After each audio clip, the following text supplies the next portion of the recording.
Hey challengers, this is your day 6. Lots of fun stuff planned for today. So you should start with your warm up, your foot ringing in your ankle circles, warm up your neck, and then Miles has a new one for you. This one is calf raises. So you can imagine our typical calf raises, but you can see that I've got my shoe flipped upside down. So what we want to do here is have like your sneaker or something where we can actually get lower on that calf, stretch it out really good, and then also working some of the instability of whatever's underneath your feet. So we're going to go for two real seconds, 1 1,000, 2 2,000 up, 1 1,000, 2 2,000 down. Now you can have your second foot touching the floor, but try not to use it, so I don't want any weight over top of that second foot, but I can have it there for a little bit of extra stability depending on how unstable that shoe is. And try and really avoid having to use a wall. Again, if you absolutely need to, go for it. The most important part of this, again, is with any of our raising, is to make sure that we're going over our first 2 toes and we're not rolling our ankle out and having our weight splayed out over all 4 toes. It's very easy to do. For a lot of people that feels very balanced, but it's not nearly where we want to be for our turns, so we have to practice that and get over those first 2 toes. So we're going to do 5 reps of that 2 seconds up and 2 seconds down. 5 reps per foot and another 5 on your left. So it's 20 reps total, 10 per side, but we alternate every 5 just to give ourselves that break.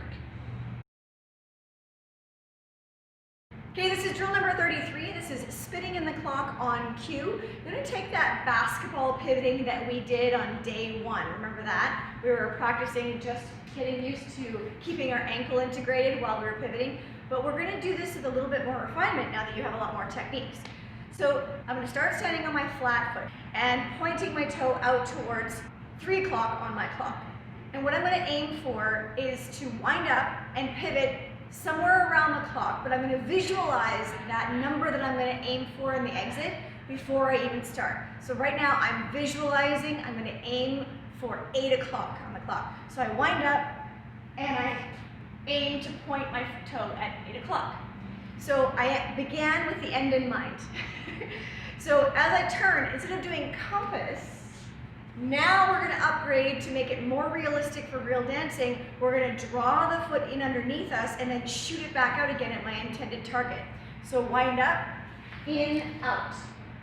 And the goal is to use my heel braking and the pointing of my foot to be able to stop in control on exactly that number. So once you get the hang of doing that, you want to try that on different numbers in the clock. So I'm going to wind up, choose 8 o'clock, in, out. And I'm going to repeat from this position. I'm going to choose 11 o'clock. I wind up, in, 11. I'm going to choose 1 o'clock. Wind up, in, 1 o'clock. So the goal there is to try to choose in advance where you're going to land. After you've tried this with just pointing your foot out, try it again with actually spitting in that direction. So again, I'm going to start at 3 o'clock. I'm going to make a conscious decision to spit towards 9 o'clock right now. Wind up and spit. Reset in the clock. This time I'm going to choose 11 o'clock. Wind up and spit. 4 o'clock. Wind up and spit. So try that 5 times on your left, 5 times on your right, for a total of 10 spits and 10 points. Okay, this is the upgrade drill number 34. So you're going to take that same spitting around the clock, but instead of having your restriction be where you spit, now it's going to be when. So you're going to be listening to the music for the downbeat, upbeat, and really aiming to spit only on the upbeat. Try to control your spin so it lasts a little longer, or you hurry it up at the end so you can really hit that upbeat with some decisive control. Looks like this.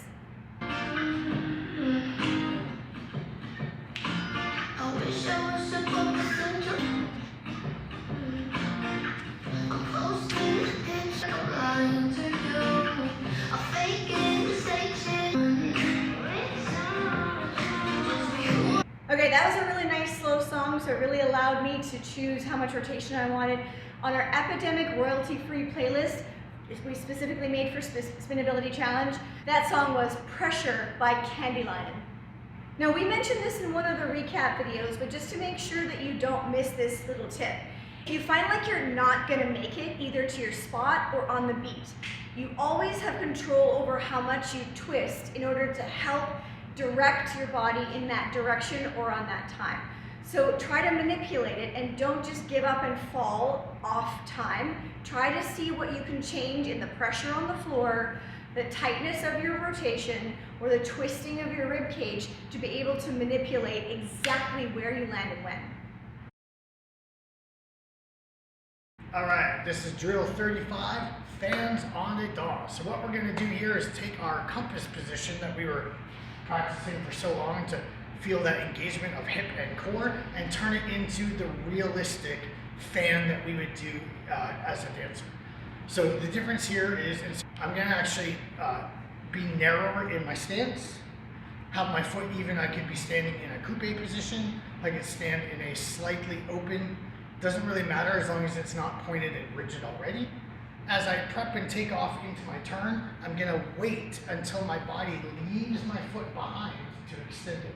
So I'm not gonna push my foot out. I'm actually gonna let my turn happen until my foot naturally extends. I have that nice long hip, and that's gonna carry me around the corner. And just at the last moment of my rotation, I'm gonna allow that leg to collect in. So I'm not actually circling the foot so much. It's more like I'm walking away from it and then bringing it back in. Now the other important thing with this, not only is it probably gonna be more like 7 o'clock you're gonna feel like on your clock position, but you're gonna have some counterbalance in the body. So as we send out and extend that leg behind us, you're gonna feel like you'll probably wanna have a little arch in the body. This is okay, as long as it's not tucking your pelvis forward from the knee. We just wanna think about arching. So yeah, my hip is gonna go forward, but it's counterbalancing what my leg's doing in the backside, but I'm still feeling tall and active. I'm not falling down to the side or crunching. So from the front, you guys can see this counterbalanced arch that I'm using. Look at the diagonal wrinkles through my shirt here.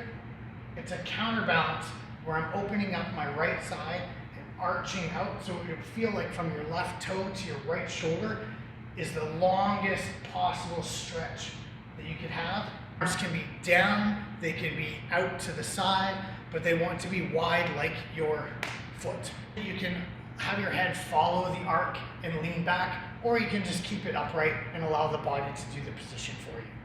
So you're gonna try these 5 per side, but 5 times where you're starting from on the spot and 5 times stepping into it. And you have to post 2 of them per side.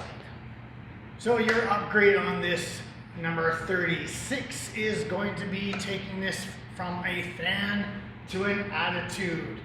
The real difference here is just the fact I'm lifting my leg up and then it's going to be curved. But all of the same things that we do going into the fan apply to our attitude turn. So it wants to feel like we're walking away from the leg to open up the hip and get the leg nice and long behind us. I just literally take my fan, lift a little bit, and then start to bring my heel towards my standing leg. That's my attitude position. We don't want it away from us and you're not tucking it behind you. It really only has to be about mid-calf height. Any higher than that and you run the risk of pitching, unless you're really flexible. If you've got a lot of flexibility in here, you could put it higher. So just like the fan, I'm gonna take off away from my leg and then lift it into attitude for that turn. And keep your foot pointed. To make our attitudes really stand out, we're gonna make sure that we're always going up into high releve and not using your deep plie. Both of the fan and the attitude, for a lot of people, will feel better if you step into it. It just helps get us away from that leg. So I could very well start from my same position as my friend Ginger's and step into that turn. For your attitude turn, you're gonna go 5 times per side, trying to go into attitude from a stationary position and then where you're stepping into it. You have to post 2. Drill 37 is a little combo of push turns and shinade turns. It may look a little familiar to you because it's kind of like a couple of our different moves in cha-cha, swing, or shank. So here's the drill. We're going to start with a triple forward, chasse forward, lockstep forward, depends on your terminology. With my left foot, triple step. Now I'm going to do a push turn to come around the corner, push and step. Now on this step, it's very important that we're prepping to our left because we're going to go into a chaîné turn right away. Now just remember that with a chaîné turn, I've already done the first part of this. I've already done my open. So the next thing has to be close, open. And now I'm going to set up with a slight quarter turn pivot to drive to the side. All together, and it goes 1 and 2, 3 and 4, 5 and 6. Or triple step, triple prep, triple step.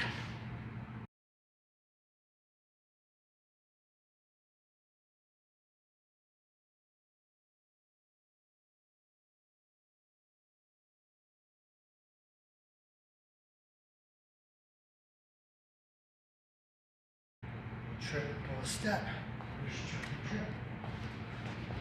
We're also going to practice with our other foot. So with my right foot, triple forward, push turning on the left, push and prep. So now I'm opening my right side to prep, chaîné turning, triple drive. So triple step, push and prep, triple drive.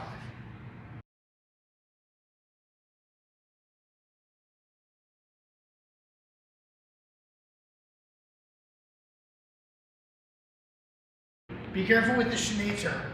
If we go into high releve, we have to come down and compress to be able to drive. So if we're up in high releve, it's going to be a very drastic change. Prep. And it may feel like you're falling. So I would recommend thinking of lowering a little bit to help with that drive.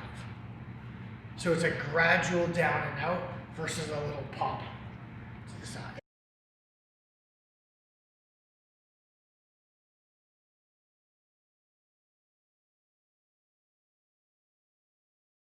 So we're talking a little bit about changing levels with this drill. So another option we can do is replacing the push turn. After I do my chasse, I can replace this tripling push turn, triple step, with a low plie pencil.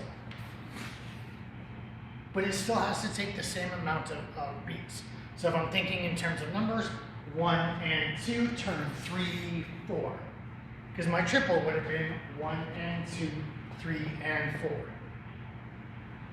The most important part of this is getting low into that plie through the pencil, having wide knees, but remember that when you step forward, this has to be prepped for your chaîné.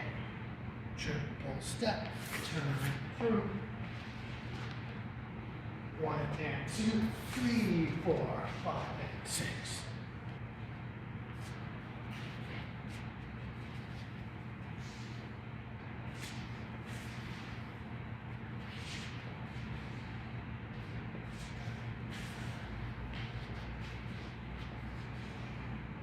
We're going to do this whole series for 30 seconds per side. So 30 seconds where you're always starting on your left foot, and 30 seconds where you're always starting on your right foot. You have to post one combo on each leg. Okay, this is drill number 38. It's an upgrade. When you're feeling confident, try it in a hallway where you have a little bit of spatial restrictions. And at the end, reach out for some kind of connection with the wall, either a little light compression or a little bit of tension. But don't lean and fall. Looks like this.